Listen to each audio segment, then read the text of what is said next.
An eerie atmosphere filled the room. Marie sat in her chair holding a glass of wine, staring at the TV, but barely watching. John was in his reading chair at the other end of the room.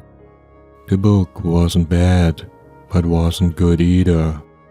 That was true for a lot of things these days.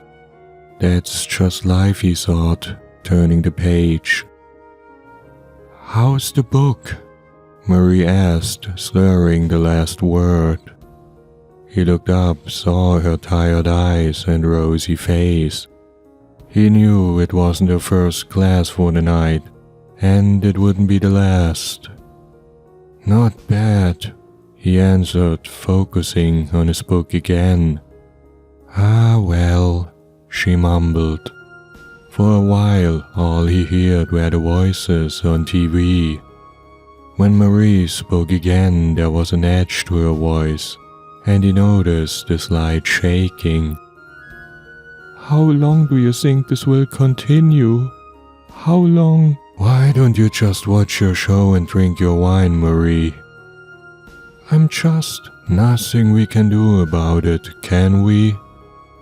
He heard her empty the glass, followed by her pushing herself to her feet.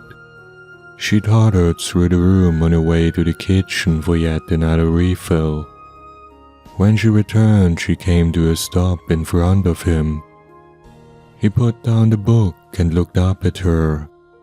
Her face was filled with anger, sadness, but most of all reproach. "How can you just?" She broke off when laughter reached their ears, laughter from down the hall, from their daughter's playroom. Their eyes met. For a moment, Marie didn't move before she stumbled back to her chair as if struck. The glass of wine was shaking in her hand, sending a spray of red droplets to the carpet below. They weren't even noticeable among the rest. John watched as she sunk deeper and deeper into the cushions before she emptied the glass in a single greedy gulp. Outside, the sound of toys and play got louder. John knew them all. The bouncing of the ball, the shrill tweet of the whistle, the wooden blocks being stacked upon one another. Marie didn't look up, didn't say anything.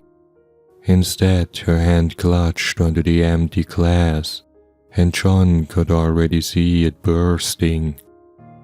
"Marie!" He started, but she cut him off instantly. Her head jerked towards him, her eyes wide and half crazy. "Make her stop, John. Please make her stop." She screamed at him before she sunk back, shivering and weeping. The glass fell from her hand. The glass fell from her hand, clattered to the floor, and added yet another tiny red splotch to the mess on the carpet. John didn't say a word, didn't do a thing. Instead, he turned to the next page of the book, and as he focused on the words in front of him, he shut it all out.